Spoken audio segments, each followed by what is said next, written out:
It was supposed to be just another stormy night in Boston. Slick streets, cold rain, and a city too busy to notice who gets left behind. But at one nearly deserted bus stop, something stopped a wealthy man in his tracks. A figure stood there, drenched but unbroken, her military uniform soaked through yet gleaming under the flickering streetlight. She wasn't just waiting for a bus. She was carrying the weight of secrets that could shatter powerful men. He could have driven past. Most people would have. But instead, he pulled over. That single choice set off a chain of events that would unravel lies, expose corruption, and drag hidden racism into the light. Because sometimes the most dangerous battles aren't fought overseas. They're fought right here at home. So, who was she? And why was stopping for her the moment that changed everything? Before we start, don't forget to like this video, subscribe to the channel, and let me know in the comments. Where are you watching from? Richard Hale lived a life most people could only dream of. His sprawling estate sat on the outskirts of Boston, a place where manicured lawns stretched into the distance, and tall iron gates kept the chaos of the world far away. From the outside, he appeared to be a man who had everything: wealth, influence, and a name respected in both political and military circles. A successful defense contractor, Richard had built Hale Defense Systems into a billion-dollar company that supplied cutting-edge communications technology to the U.S. military. His silver Bentley was a familiar sight in the financial district, and his sharp suits projected the image of control. Yet beneath the surface, Richard's life was far from carefree. He was a widower, raising his 13-year-old daughter Sophia alone. For all the luxury that surrounded them, the mansion, the private schools, the security detail, Richard's world revolved around protecting her. The loss of his wife, Caroline, years earlier, had carved a permanent scar across his heart.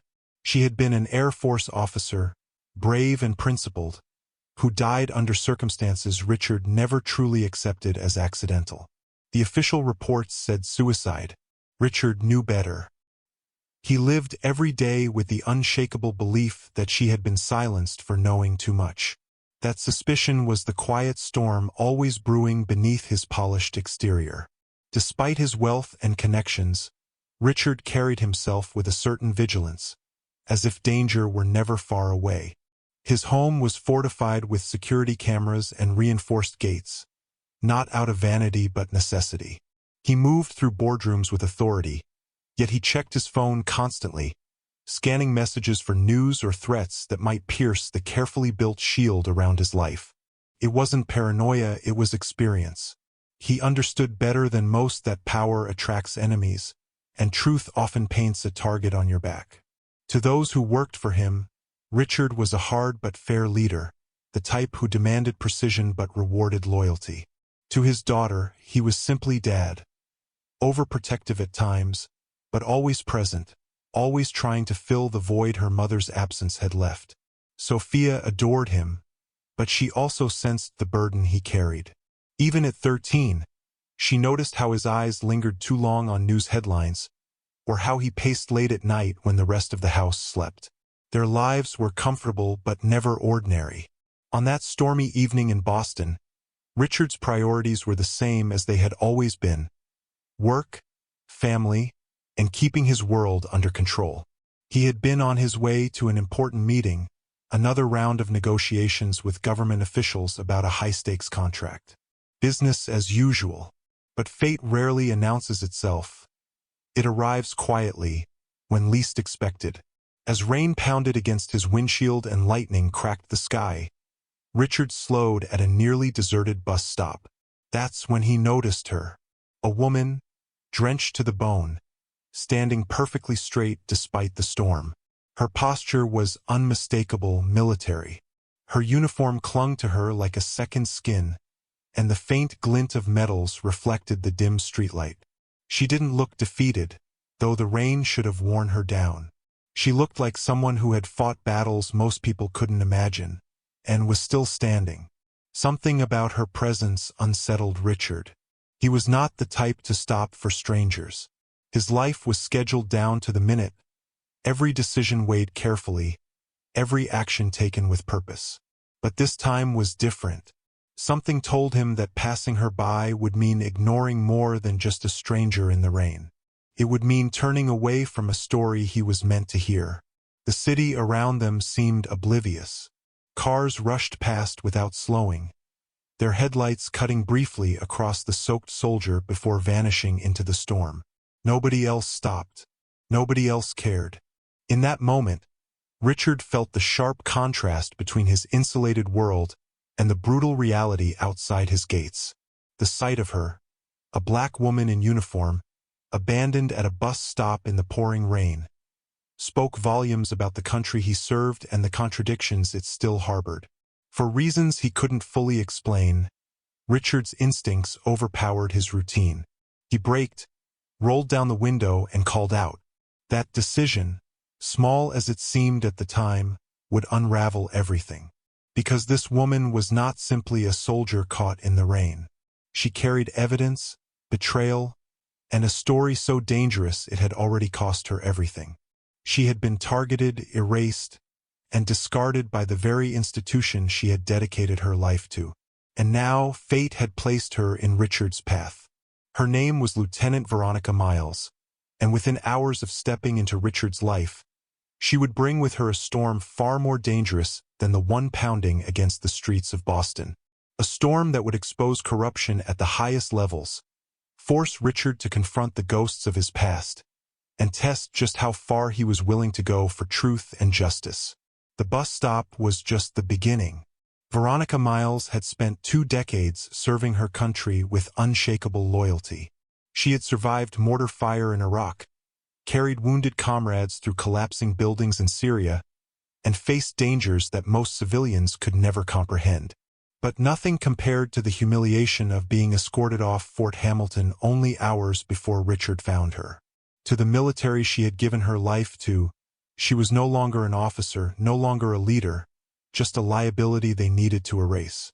As the rainwater dripped from her uniform onto the leather seats of Richard's Bentley, she carried more than just exhaustion. She carried betrayal. Her discharge had been sudden, brutal, and deeply unjust. The accusation? Misconduct unbecoming of an officer. The truth? She had uncovered something powerful men never wanted exposed. In her final weeks of service, Veronica had stumbled upon corruption that ran like a poison through the chain of command. Humanitarian medical supplies, kits meant for civilians in war zones, had been vanishing.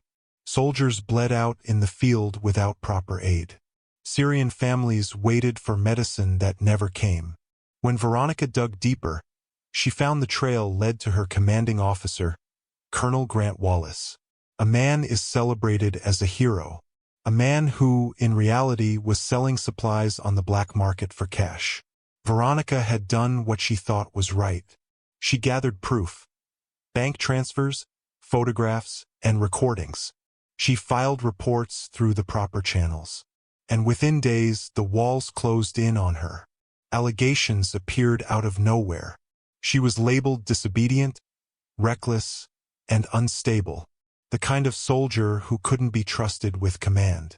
Her pension disappeared, her benefits evaporated, and her career, 20 years of sacrifice, was stolen in the stroke of a pen. Sitting across from Richard in his vast kitchen later that night, Veronica laid out the nightmare. Richard listened, silent but intent, his mind circling back to Caroline, his late wife, who had faced the same machine of lies and cover-ups. The patterns were identical. His grief turned into focus. Here was another victim of the same beast that had destroyed his family. But the danger wasn't just in the past. Hours after leaving the base, Veronica's phone lit up with messages from unknown numbers. Threats cloaked in chilling simplicity. Some truths cost more than careers. They cost lives. Her bank account was suddenly frozen. Her landlord claimed he'd been pressured to evict her. Friends and colleagues stopped returning her calls. It was as though someone had flipped a switch, erasing her existence piece by piece. And still, she held on to one lifeline, the evidence. She had backups hidden in multiple locations, encrypted and ready. Proof strong enough to expose Wallace and anyone working alongside him. Proof so dangerous it made her a moving target. Richard didn't hesitate. He revealed that Caroline, too, had uncovered corruption before her death. She had built an archive, a hidden collection of files and documents implicating names that reached the highest ranks.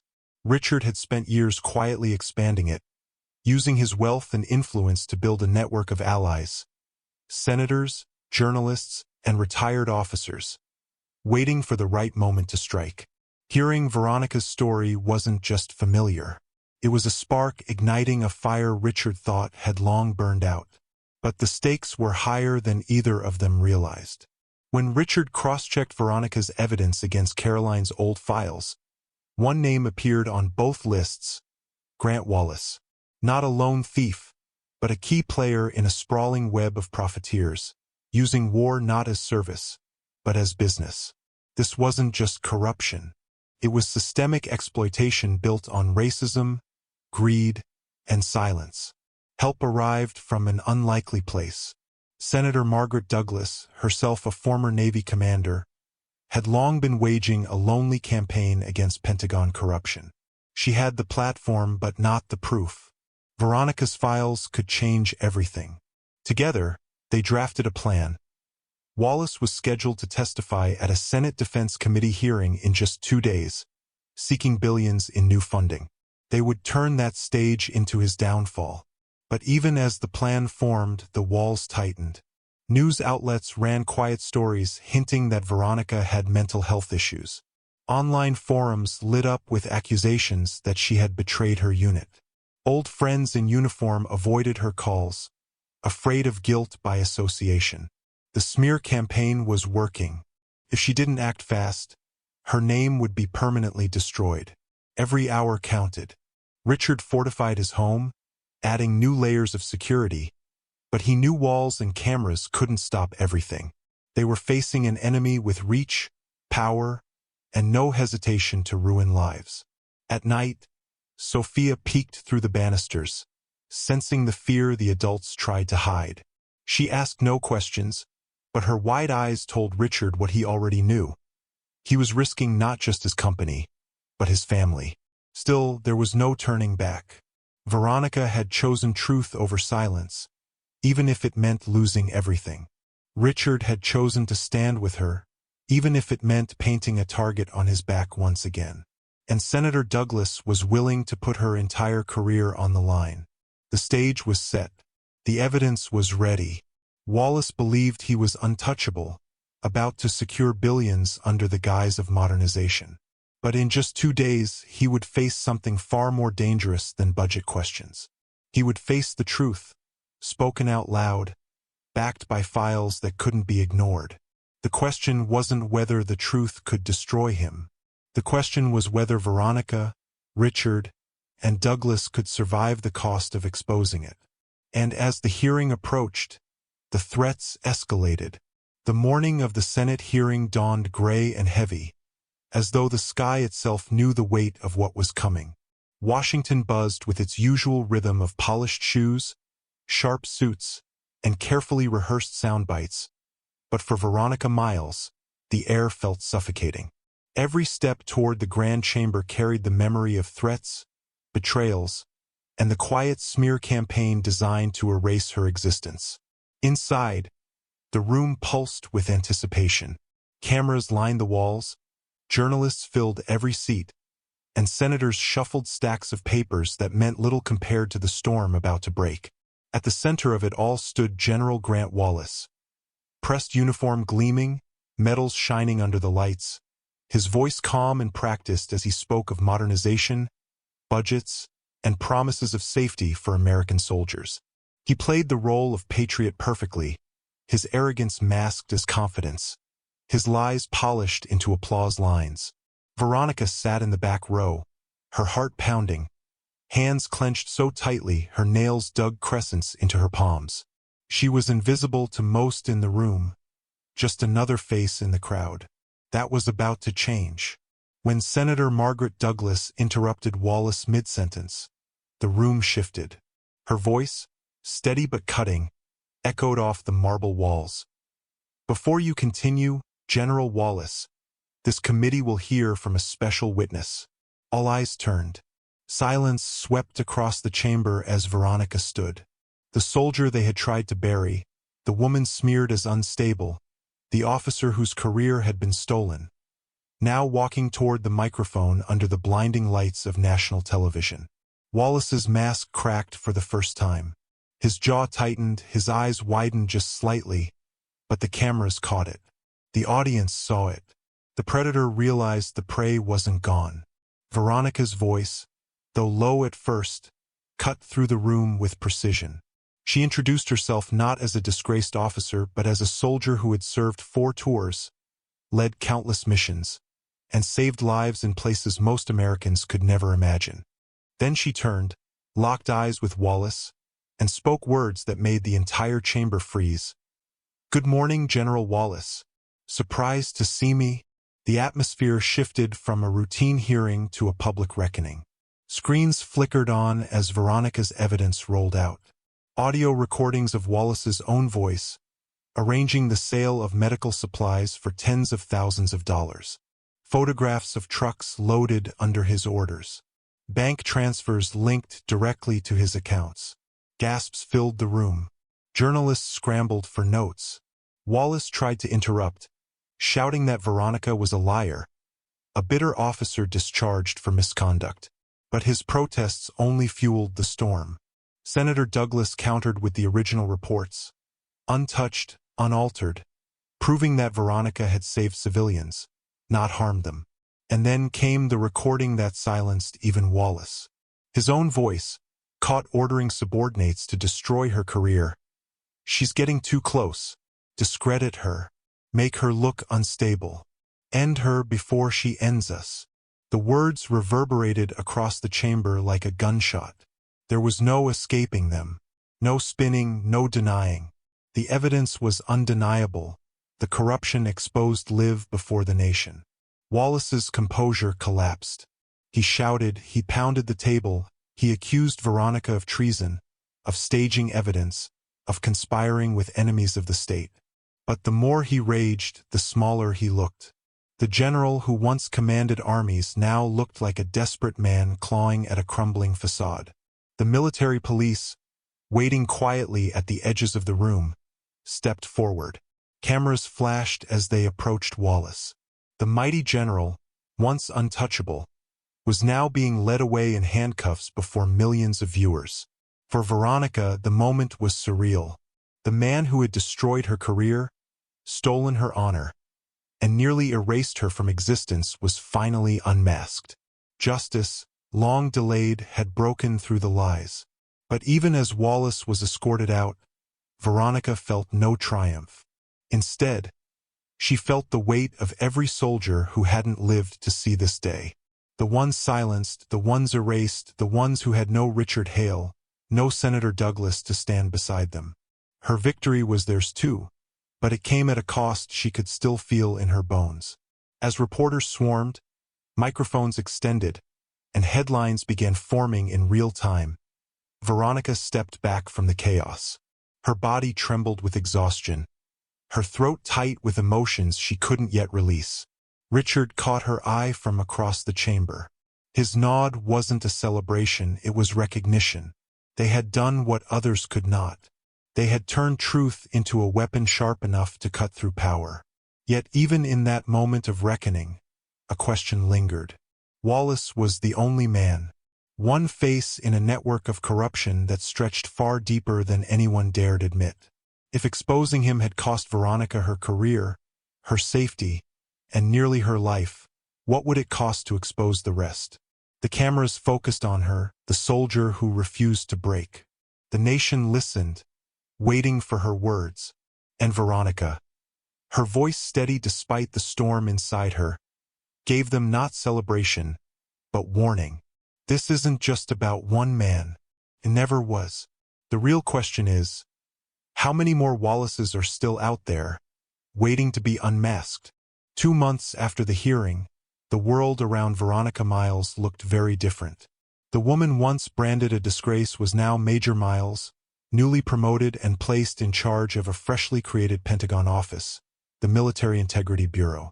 Its mission was bold, almost unthinkable months earlier: to root out corruption, protect whistleblowers, and ensure no soldier would be silenced for speaking the truth.